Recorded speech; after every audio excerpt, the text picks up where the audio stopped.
You see, he's got a nice jab. Big things are possible. And I wondered, you know, hey, if you could win this fight, what would you like to do? And I asked him that this week, and he said, I'm only focused on this fight. And I said, all right, so let's say you win the fight. Where will you go next? He goes, no, no, no. I've learned my lesson from the Michael Hunter fight. I am truly only focused on this fight. And I think he meant it. He truly thought, you know, nothing happens unless I beat Kuzmin. Good hard right hand by Kuzmin. A good uppercut as well on the way in. You can see just a calm, hard effectiveness from Kuzmin, and a good uppercut coming back from Bakole as the heavyweights start to mix it up.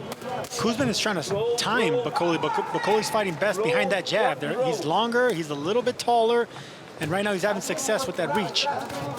And good countering ability by both fighters. Right hand there, exchanging good hooks, and then a right to the body from Bakole. That was a really good right hand over the top for Bakole. Bakole again with that right hand. Finding a home for it now, but then smacking it with a hook. The repertoire coming out from Martin Bakole. Look at this. Putting a battering on Kuzmin.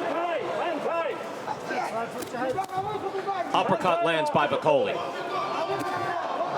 Right hand by Kuzmin. Good exchanges here by both men. Bakole getting the better of it as a jab snaps Bakole's head back. I think Bakole's getting the best of it, but Kuzmin's getting the timing right now. He's landing some really nice shots, well-timed shots. You're right, Sergio. Those are meaningful shots that he's landing. Even though Bakole has outlanded him in this round, those are hard shots coming back the other way. Meaningful punches.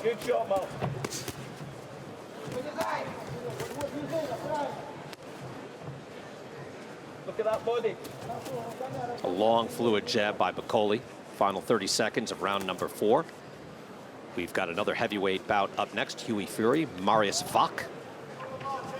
See, when it comes to fighters this big and this large, you need foot speed, and that's the reason Michael Hunter had success with both these guys. No matter how big and strong they were, it's the foot speed and how agile you are to get on the distance and be able to get off on your shots, but that demands foot speed.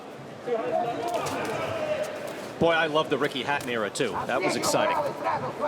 The singing, the punching, all of it. One of England's great fighters. Don't forget, Ricky Hatton fought Floyd Mayweather. He literally drank, they being British fans, drank the MGM Grand out of beer. Yes, they did. I was there, actually, and I met Campbell when he was about 3 or 4 years old in Las Vegas. Time flies. Whoa, good crisp right hand and a hook by Kuzmin. Ricky Hatton, junior welterweight champion of the world, beat the great Kostya Tszyu and challenged for the welterweight title. Lost to Floyd Mayweather, but tremendous career. Just like we'll see Shane McGuigan is training on the undercard here, talking about great fighters from England and Ireland and their progeny. Kuzmin is landing more shots right now because Bakole stopped fighting behind the jab. He gave up his distance. Right now, it'll serve Sergey Kuzmin right to put the pressure on Bakole. Go forward with the overhand lefts and rights. They're chest to chest right now, and that benefits Sergey Kuzmin, no question. Tries with the right hand. Bakole tries southpaw for a moment and switches back. But this is not his best chance to win this fight. No. Kuzmin inside and able to get his hands working. Now the gap has been closed with the distance between Kuzmin and Bakole, and this is easily Kuzmin's best round of the fight. Really good action because Kuzmin was able to get him the inside right there, and that's what Bakole was doing really successful, fighting behind that jab. But right here, he gave up the jab, gave up the distance, and that's when the shorter fighter can land those overhand rights.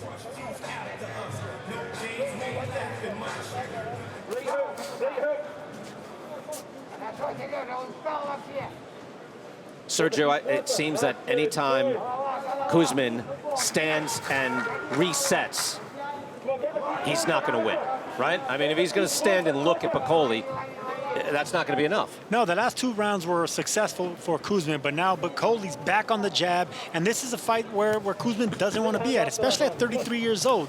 So he needs to go off, maintain that motivation, that momentum that he had in the last 2 rounds, and maybe he can do something and hurt or get the respect of Bakole. It's a good point, too. Even with the age, it seems like a simple thing, but that's a 33-year-old Kuzmin in there, and Bakole's 27. He's just going to be fresher. Beat the jab. Beat the jab. Let the hands go, man. Come on. Fast and light, man. Fast and light. That was no referee.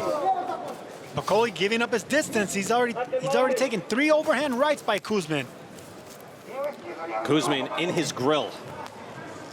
Able to land that hook. It was soft, didn't have a lot on it. But this is where he's got to be. This is where Hunter was when he picked up the win.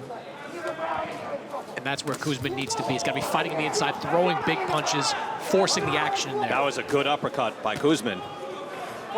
And just a little, that's a subtle body shot by Bakole, but that's a nice piece of work. Just strafed him right there along the belly. Let him know he was there, slowed him up a little bit. More combination work. This is where Kuzmin can be effective. He is right on top of him, head on his shoulder. This is where he's got to go to work. It looks like Bakole's taking this round off, but I don't think he has the luxury to take the round off. This is Kuzmin's shot to land something big and turn the fight around. Yeah, and I'm favoring Bakole 5 rounds to 2 in this fight, but there have been at least one swing round, that second round, which I scored for Bakole in that one.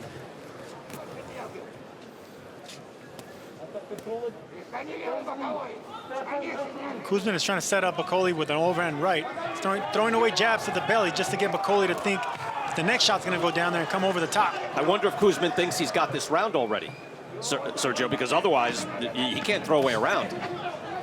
He just can't stall like this. Eats a jab on the way in, final seconds. He's trying to set up that right hand, but yeah, you're right. He stalled that round. It's on the last minute he did nothing, but to Chris's point, perhaps he did enough in the first 2 minutes. That counts too. A professional judge hopefully takes that into account. What happens early, it all matters. Martin Bakole putting his hands up. He believes he won the fight. Here we go. Ladies and gentlemen, after 10 rounds of action, we go to the judges' scorecards.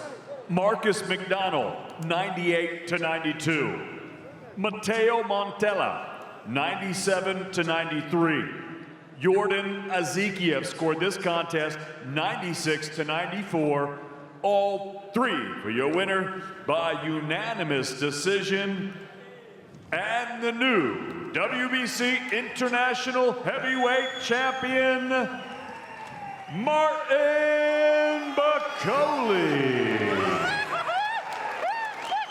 An exultant Martin Bakole, and those scores seem to make sense, fellas, didn't it? Yeah, I scored the fight 96-94. Thought 98-92 was a little bit wide. Thought Kuzmin was better than that, but close fight, pulled out by Bakole, went the way I thought. Yeah, you could give him, I think, a maximum of 4 rounds, certainly 2. So that's the way the judges had it, and Martin Bakole goes to 16-1.